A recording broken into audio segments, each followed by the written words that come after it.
আসসালামু আলাইকুম এভরিওয়ান। ডিম পাড়ার আগে কোয়েল পাখিকে কোন খাবারটা দেবেন? কোন খাবারটা খাওয়ালে সঠিক টাইমে কোয়েল পাখি ডিমে আসবে? ডিম পাড়ার আগে কোয়েল পাখিকে খাবার দেওয়ার নিয়ম কী? কীভাবে আপনারা খাবার দেবেন, কোন সময় কোন খাবারটা দেবেন, সঠিকটা আপনাদেরকে জানতে হবে। আমরা অনেকেই কিন্তু কোয়েল পাখি লালন পালন করে থাকি বা কোয়েল পাখির খামার দেওয়ার চিন্তা করি, বা আমরা অল্প পরিসরে কিছু কোয়েল পাখি খামার করি, কিন্তু আমরা অনেক সময় দেখা যাচ্ছে কি কোয়েল পাখিকে সঠিক খাবারটা দিতে পারি না, বা ডিমে আগে কোন খাবারটা দিতে হয় এটা আমরা জানি না। ভুলভাল খাবার দেওয়ার কারণে আমাদের পাখিগুলো অনেক সময় কিন্তু ডিমে ঠিকমতো আসে না।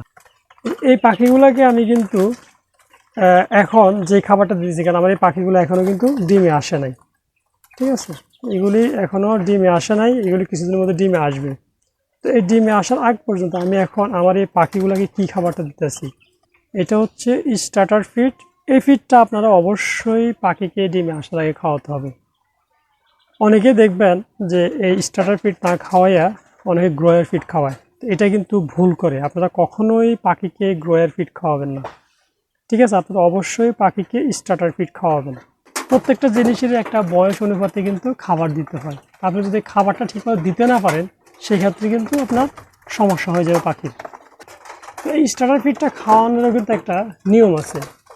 আপনি স্টার্টার ফিডটা কিন্তু একদম ডিমে আসার আগ পর্যন্ত খাওয়াবেন, তবে সেখানে দুই ধরনের স্টার্টার ফিড আছে, একটা হলো ব্রয়লার স্টার্টার, একটা হলো সোনালি স্টার্টার। আপনি কোনটা খাওয়াবেন, কোনটা আপনার পাখির জন্য উপযুক্ত হবে? এই যে আমার হাতে যে স্টার্টার ফিডটা দেখতেছেন, এটা হচ্ছে ব্রয়লার স্টার্টার। হ্যাঁ, তো আপনি পাখি একদম 0 দিন থেকে 25 দিন পর্যন্ত শুধুমাত্র এই ব্রয়লার স্টার্টার ফিডটা খাওয়াবেন। 25 দিনের পর থেকে পাখি যখন ডিমে চলে আসবে, ডিমে আসার আগ পর্যন্ত আপনি শুধুমাত্র ওদেরকে সোনালি স্টার্টার খাওয়াবেন, তখন আর ব্রয়লার স্টার্টার খাওয়াবেন না। কারণ আপনি যদি টানা ব্রয়লার স্টার্টার খাওয়ান, সেক্ষেত্রে অনেক সময় কি পাখির শরীরে চর্বি জমে যাওয়ার সম্ভাবনা থাকে, ঠিক আছে? তো চর্বি জমে গেলে কিন্তু পাখি ডিমে আসতে অনেক সময় লেগে যায়, ঠিক আছে? অনেক সময় ডিমে আসেও না চর্বি জমে যাওয়ার কারণে। আপনার অনেকে দেখবেন যে অনেকের এলাকায় ব্রয়লার স্টার্টার থাকে না। যেমন আমাকে অনেকে প্রশ্ন করছে যে ভাই, আমার এলাকায় তো ব্রয়লার স্টার্টার নাই আর সোনালি স্টার্টার নাই, আমি কি করব?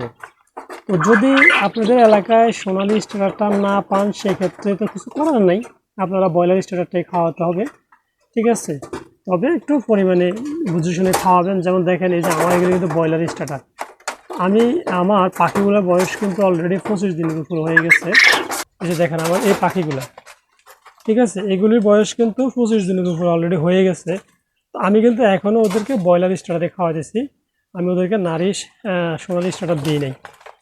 কারণ আমার এলাকায় সোনালি স্টার্টার ফিডটা পাওয়া যায় না, এই জন্য আমি নারিশটাই খাওয়াইতেছি, ঠিক আছে? ব্রয়লার স্টার্টারটাই খাওয়াইতেছি। তো আলহামদুলিল্লাহ এতে খুব একটা সমস্যা হয় নাই। হয়তো আমার পাখিগুলি, যেখানে আমরা সচরাচর জানি যে 45 দিনের আগে ডিমে আসে, তো আমার পাখিগুলো আসলে 45 দিনে আসে নাই, 2 মাসের পরে গিয়ে ডিমে আসছে। এখন হয়তো এটা একটা সমস্যা হতে পারে যে আমি টানা ব্রয়লার স্টার্টার খাওয়ানোর কারণে হয়তো একটু দেরিতে আসছে।